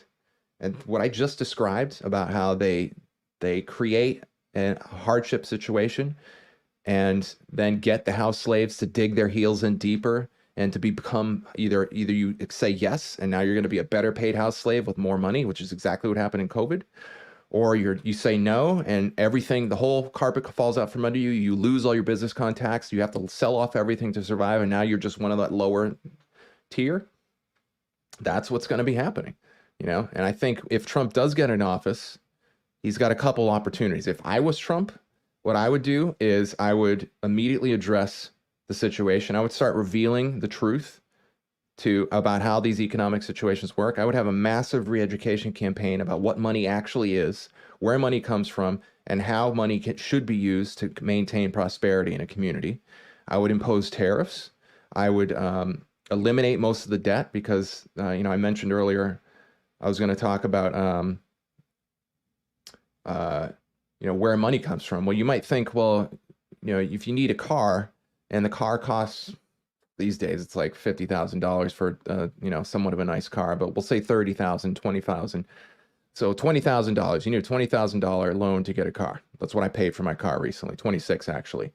Well, this was like in 2020, but in any case, so you need $20,000. Where are you going to get that money? Where you're going to go to a bank, right? While I was at the dealership, they're like, hey, you need some financing? No problem. We got you. We're going to help get you a loan. So I fill out an application. I put, well, I'm willing to pay X amount of dollars over the next 60 months, 5 years, so that I can get my loan, and I'll pay this interest rate. And so I need you to give me $20,000, and over the course of the loan, I'm going to pay back that loan twice over. It's actually more like 3 times over, depending on how big your interest rate is, especially for a car. If you're paying like 10, 12, 15%, or a credit card, forget about it. It's like loan sharking. But in any case, I'm paying back that money. So what do I got to do? I got to go and work in the real world, and do something to get my money that I need to pay this loan. Well, the bank takes that loan application. And if you know what a promissory note is, a promissory note is when I say I will do X so that you can give me Y, meaning I will work this, I will pay back $100,000 if you give me $50,000 today, or anything there too. That's what a promissory note is. It's an IOU basically. Well, that IOU is something that's called a hypothecation, or it is a type of asset. It's a bond basically. So these are all different terms for essentially the same thing, although there's variances there. So I don't want to, gloss over nuanced things, but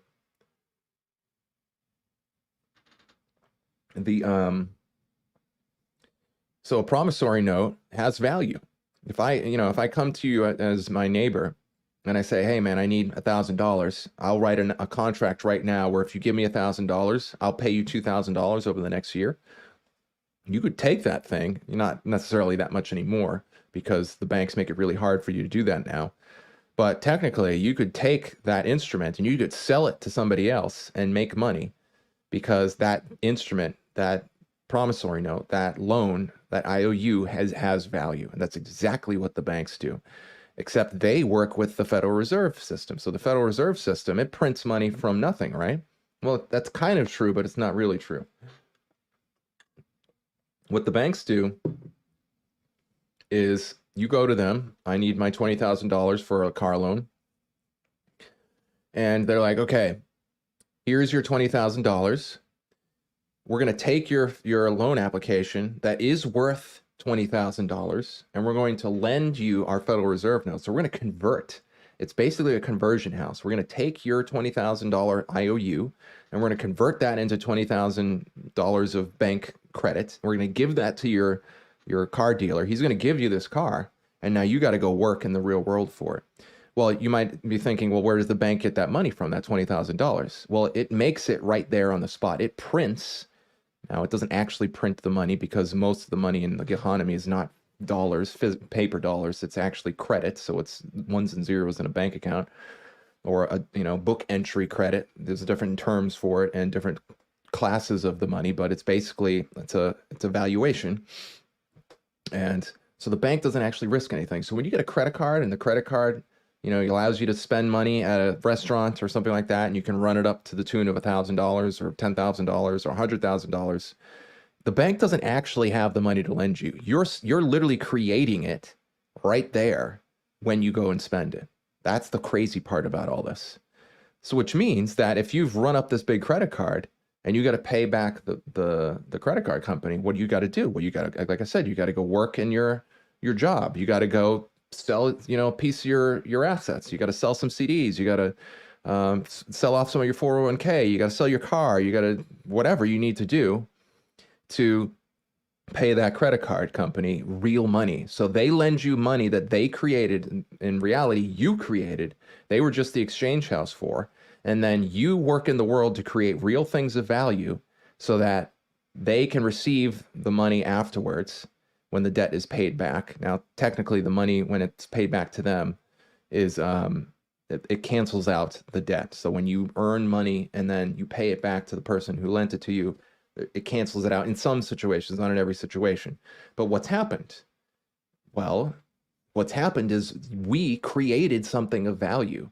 If you needed, if you needed a loan to start a business where you're going to make hand leather purses, handbags, the banks gives you go to the bank, you fill out that loan application, you create money right there when you make that loan application, you convert that loan application, which was valued at $100,000, into Federal Reserve notes, which are then transferred into your bank account. You then take those Federal Reserve notes, you buy all the equipment, the goats, the tanning facilities, the whole deal. You have money to pay your labor.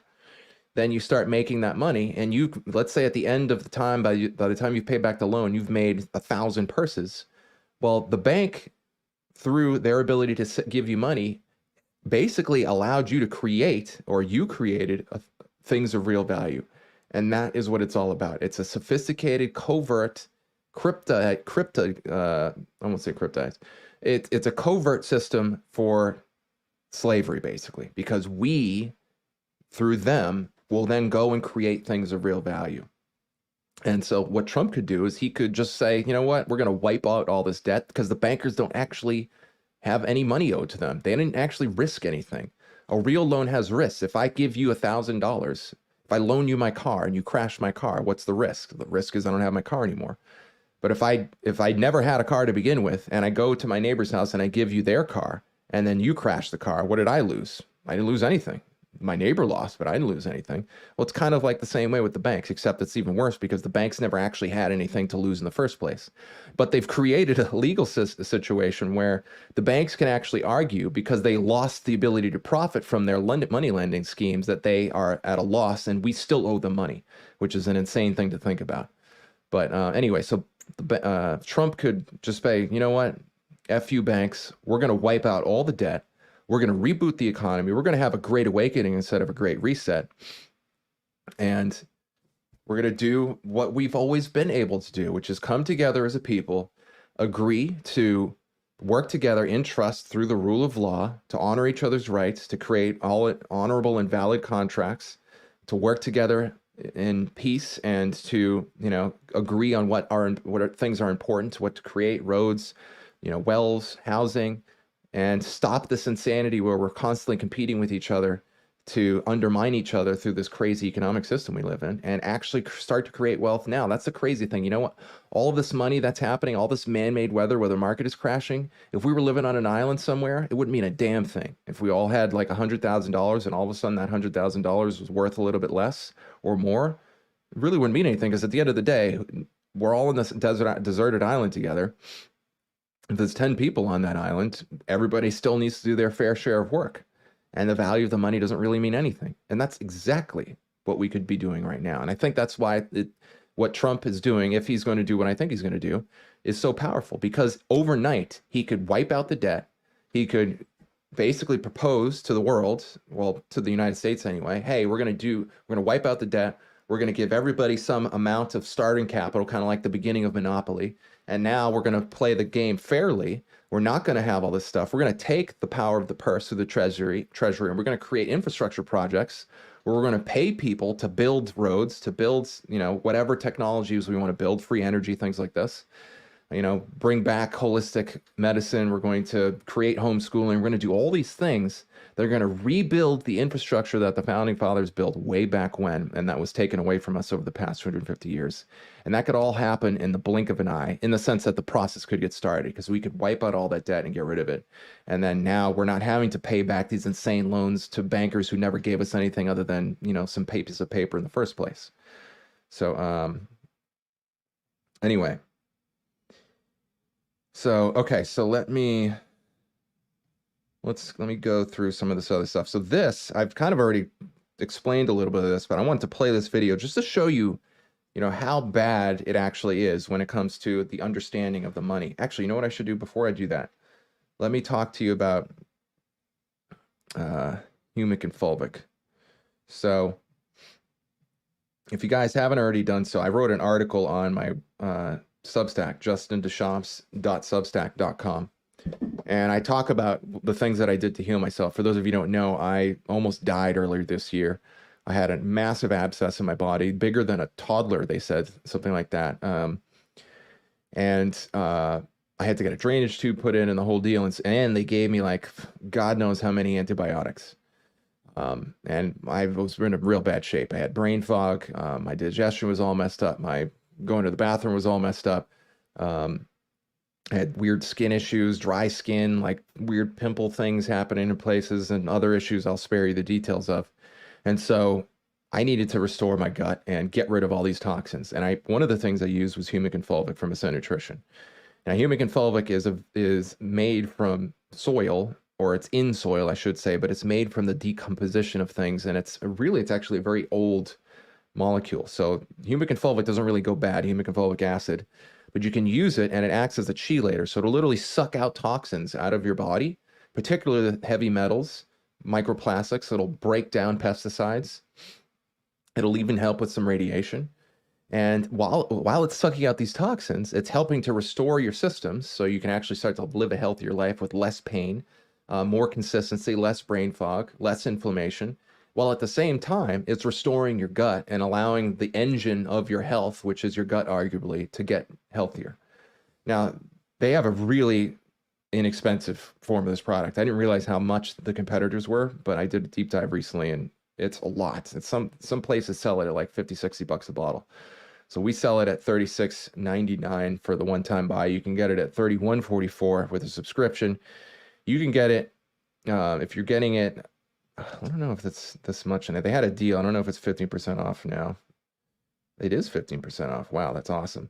Yeah, they got a special deal still. So if you get a subscription, you can get 15% off, which is no small amount. I mean, it's pretty significant.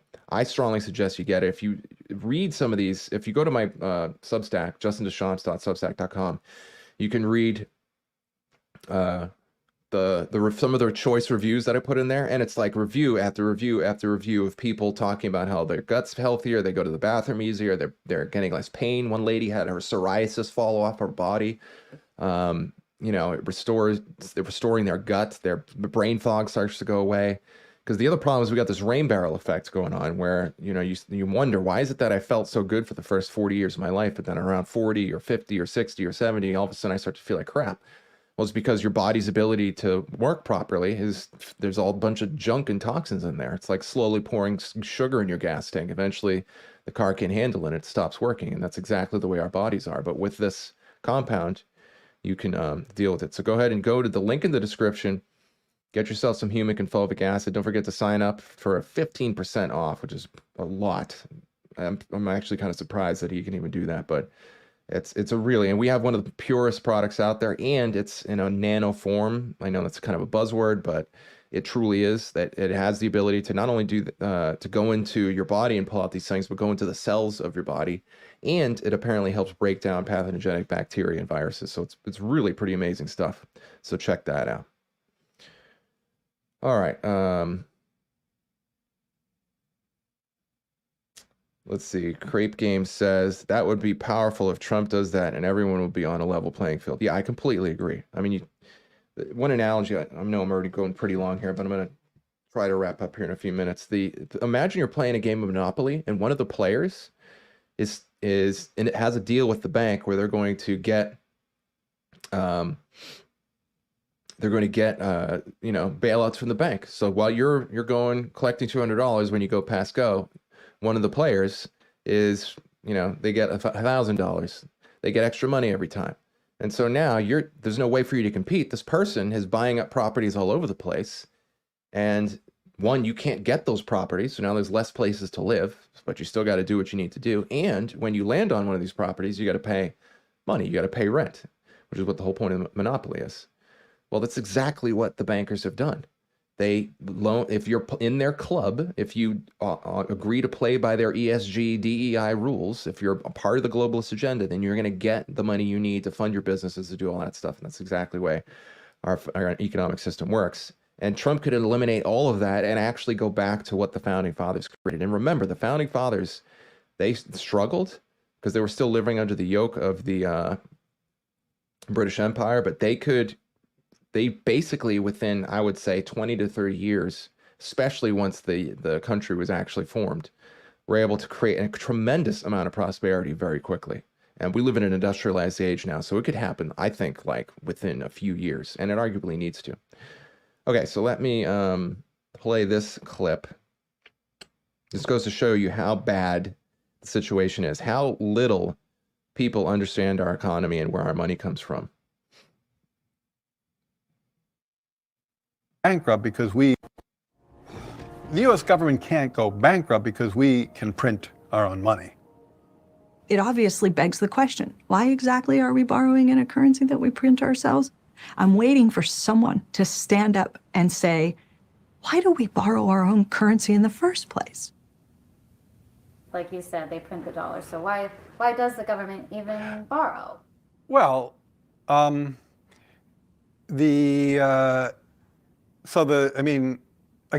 some of this stuff gets, some of the language that some of the language and concepts are just confusing. I mean, the government definitely prints money, and it definitely lends that money, which is why the government definitely prints money, and then it lends that money by selling bonds. Is that what they do? They sell bonds. Yeah, they sell bonds, right? Because they sell bonds and people buy the bonds and lend them the money. Yeah. So a lot of times, at least to my ear with MMT, the language and the concepts can be kind of unnecessarily confusing, but there is no question that the government prints money and then it uses that money to I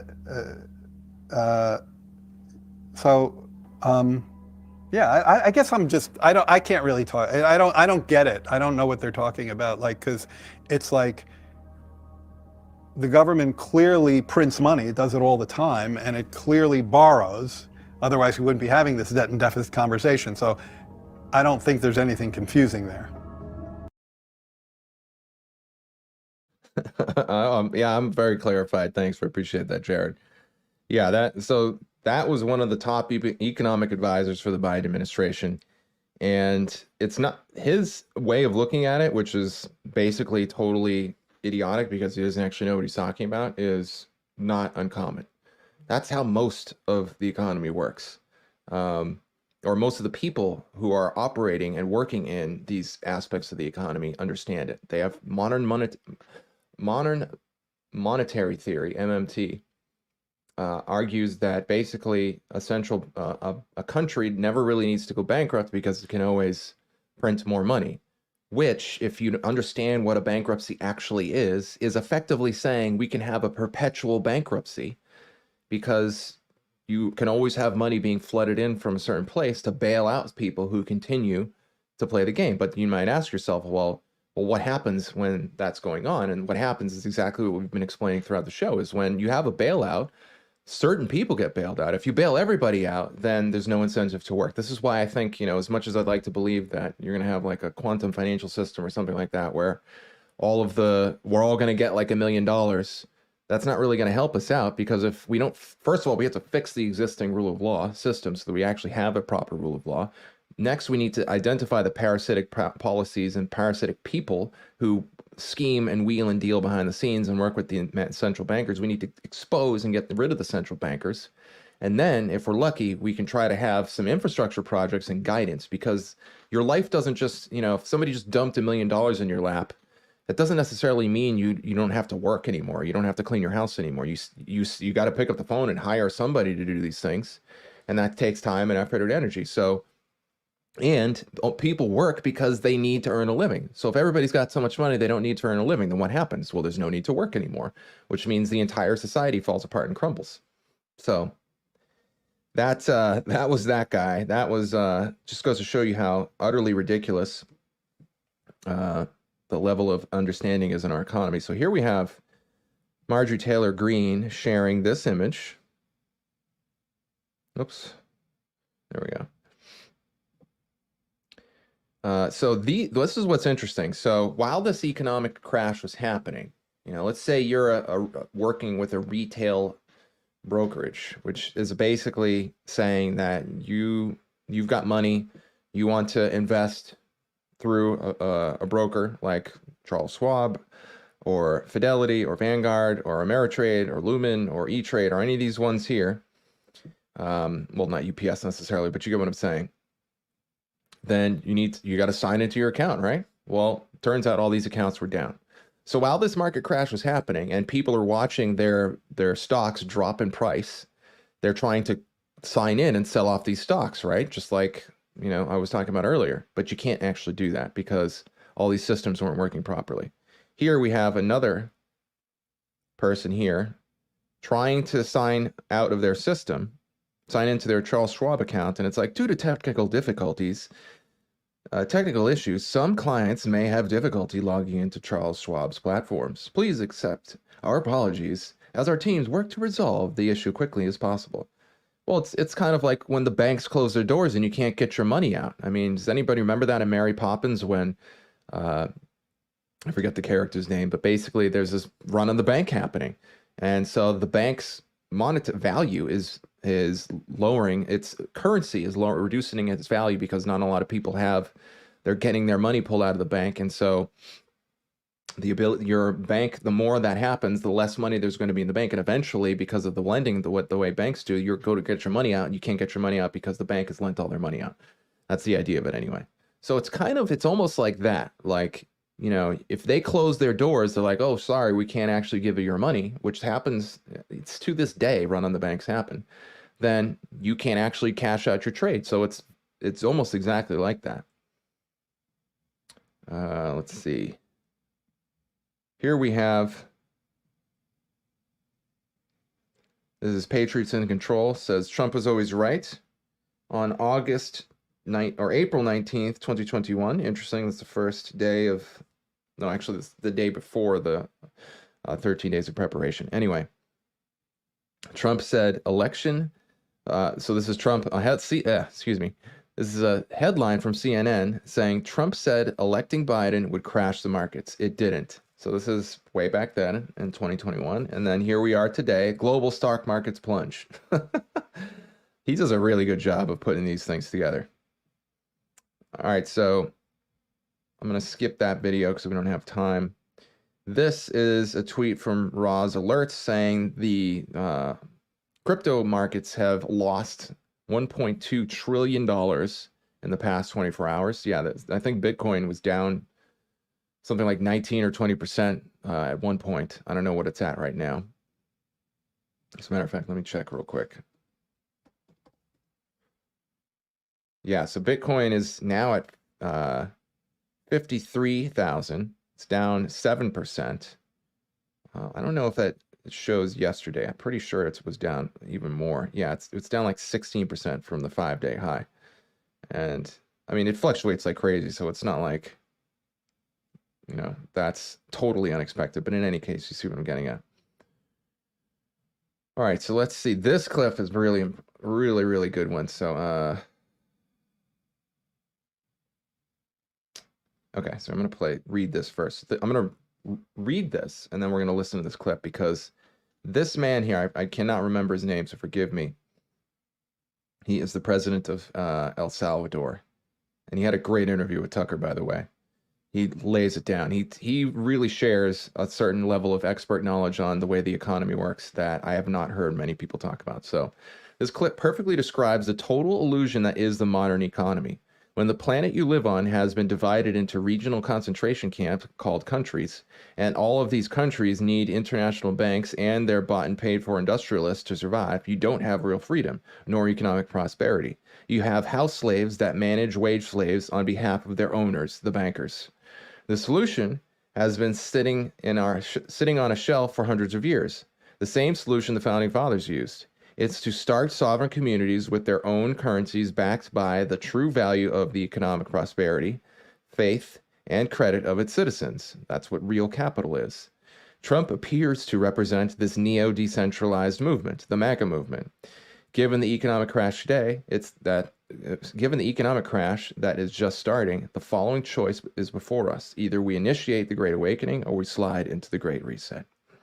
So let's play this clip. Money out of the They always tell me that the problem is high taxes, but they're wrong. Of course, high taxes are extremely high here in the United States. I give you that. The real problem is not the high taxes themselves, but the fact that they are not even really funding the government. Not even those high taxes, higher than a lot of places in the world, not even those taxes are really funding the government. So who's financing the government? Government is financed by treasury bonds. And who buys the treasury bonds? Mostly the Fed. And how does the Fed buy them? By printing money. But what backing does the Fed have for that money being printed? The treasury bonds themselves. So basically, you finance the government by printing money out of thin air. Well, so if the government can print unlimited amounts of money out of thin air, why do they collect taxes? The answer is simple, but it's very shocking. The real problem is that you pay high taxes only to uphold the illusion that you are funding the government, which you are not. It's shocking, but it's true. The government is funded by money printing, paper backed with paper, a bubble that will inevitably burst. The situation is even worse than it seems, because if most Americans and the rest of the world were to become aware of this farce, confidence in your currency would be lost, the dollar would fall, and the Western civilization with it. If the next president of the United States doesn't make the necessary policies and structural changes, sooner or later that bubble will burst. There's still time. You don't have to make the same mistakes we did in the 60s and the 70s. You can still jump before the water boils. Winning the election isn't enough to solve these problems. They will not simply go away as a consequence of an electoral result. It will take a total re-engineering of the government top to bottom. It will entail making difficult decisions. It will be hard. The system will push back, but you have the right to determine your own fate.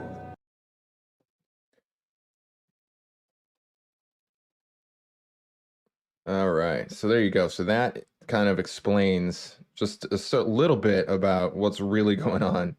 And I think he's absolutely right. I think there's a lot of things we do in our modern economy that aren't really there to, do what we think. Like, do we really need to spend all this money on gas that we need to because this is what the market demands and they need those to sell their gallons of gas for $3 a gallon to fund what they need to fund? I mean, it may be at one level, yes, but at a grand design level, it's more to keep us on the treadmill. I think that's what it's really all about. All right, so this clip, I have to play this clip. This one drops this week, and this goes to show you, this past weekend, this goes to show you how much the Overton window has changed and how people are actually starting to wake up. If Joe Rogan can say things this blatantly, then it shows that we really are starting to live in ours. There you go. So there you go, ladies and gentlemen. I appreciate your patronage today. Thank you for watching. Appreciate your support. Please go to Ascent Nutrition. Use the link in the description if you wouldn't mind. You can also use Justin Stillness. Justin, my first name, the word stillness, STILLNESS, and you can get an extra 10% off. And with that, much love, everybody. Take care, and I'll see you next time on Vigilant.